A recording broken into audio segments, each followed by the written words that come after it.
Magugulat ka, pero ang tubig sa gripo mo ngayon ay may tae ng tao. At ang putang inang yan, opisyal na allowable limit pa yan. Pinapayagan ng sanitary office ang hanggang 3 coliform bacteria kada 100 mililitro na direktang senyales ng dumi mula sa tae ng tao. Kada bukas mo ng gripo, umiinom ka ng cocktail galing sa mga itinapon ng kapitbahay mo sa inidoro kanina lang. Pinapatay ng modernong water treatment ang karamihan ng mikrobyo gamit ang kloro, pero ang mga partikula mismo ng tae di nawawala. Dito, ang mga tubo ng tubig ay huling pinalitan 40 taon na ang nakalipas. Kaya umaagos ang tubig ngayon sa mga kalawangin na tubo. May 5 sentimetrong kapal yan ng kalawang at kung ano-anong dumi. Ang patong na yan ay pinaghalong kaliskis, biofilm na may bakterya at kababuyan na naipon sa loob ng ilang dekada. Ang kloro na ginagamit sa paglilinis ng tubig ay nakakalason na nga. Nago-form pa yan ng cancer-causing compounds kapag nadikit sa organic matter mga trihalomethane. Nagpapataas yan ng 21% sa tsansa mong magkaroon ng bladder cancer. At nilalanghap mo yan sa bawat mainit na ligo mo, putang ina. Kapag nagsisipilyo ka gamit ang tubig sa gripo, binabanlawan mo ang bunganga mo ng tubig na conditionally potable lang daw, gago. Ibig sabihin, pwede lang yan inumin kung wala kang ibang mapagkukunan, pero di yan para sa regular na pag-inom. At yan, malinaw na nakasulat sa sanitary standards, kitang-kita. Tangina, ang lala nito, mga gago, halos lahat ng tubig sa gripo may tingga. Kasi sa mga lumang tubo, meron yan at unti-unting humahalo. Walang ligtas na dami, putangina, kahit konti nakakalason sa utak at nerbyo. Sa Flint, America, putangina, grabe ang nangyari.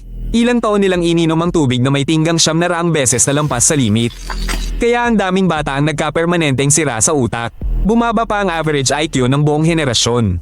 Mga gago, pero pinagtakpan ng mga putang inang autoridad, ayos lang daw lahat hanggang sa mamatay ang mga tao. Ang aluminum naman, galing sa tubo at panglinis, naiipon sa utak. Puta, may malaking kinalaman yan sa Alzheimer's disease. May mga pag-aaral na nagpapakita, sa lugar na maraming aluminum sa tubig, mas mataas ng 1.5 hanggang 2 beses ang tsansa ng pagkabaliw ng matatanda. Ang merkuryo, putangina, pumupunta sa gripo galing sa basurang industrial. Kahit galing lang sa mga basag na thermometer na itinapon sa imbornal. Kahit konting-konti lang, naiipon sa katawan ng ilang taon. Sinisira nito ang bato at nervyos mo, puta, nagkakaroon ka pa ng panginginig ng kamay at sakit sa utak. Ang arsenic, puta, isa sa pinakamapanganib na lason.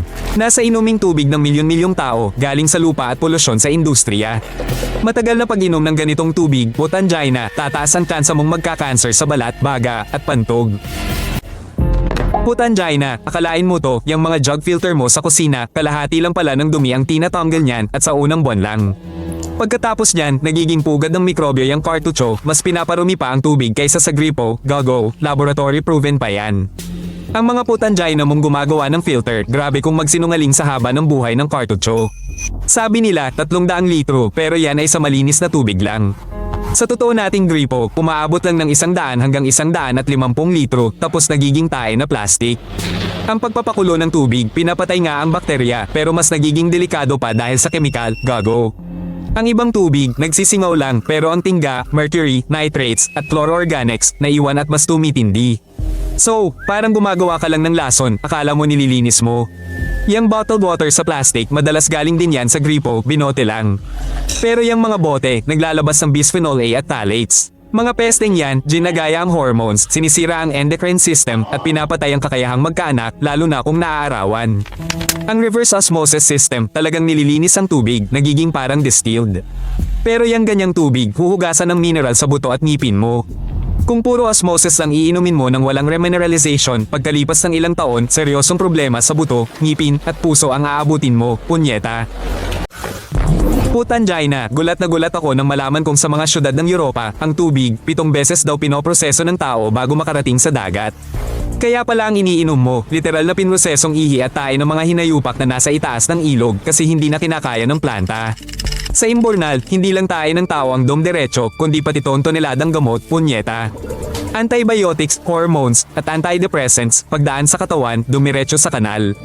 Ang problema, ang planta, hindi pala dinisenyo para salin ang mga putang inang pharmaceutical na yan, kaya ayan, bumabalik sa baso mo. Microplastic na mas maliit pa sa 5 mm na diskubre sa tubig ng gripo sa halos lahat ng malalaking syudad sa mundo, lintik. Literal na iniinom mo ang pinulbos na plastic ng bote at damit na naiipon sa atay, baga, at umaabot pa sa utak mo sa pamamagitan ng dugo. Gago! Putangina, ang hormones mula sa birth control pills sobrang dami sa tubig ng ilog sa Europa, leche. Kaya ang mga isda doon nagbabago ng kasarian ng maramihan, puta.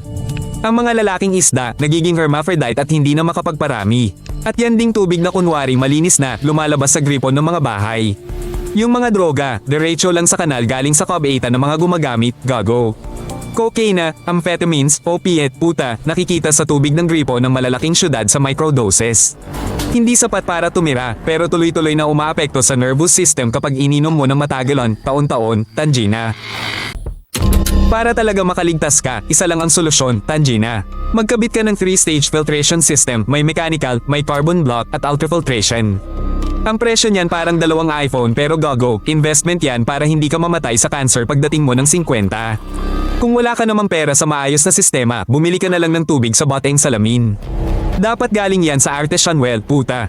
Tignan mo ang label, kailangan nakasulat artesian o from underground source, hindi purified o processed, yan kasi, gago, code word lang sa tubig gripo. Huwag na huwag kang iinom ng tubig gripo sa mga lumang bahay na itinayo bago mag 1990, leche. Sigurado, lead ang tubo doon.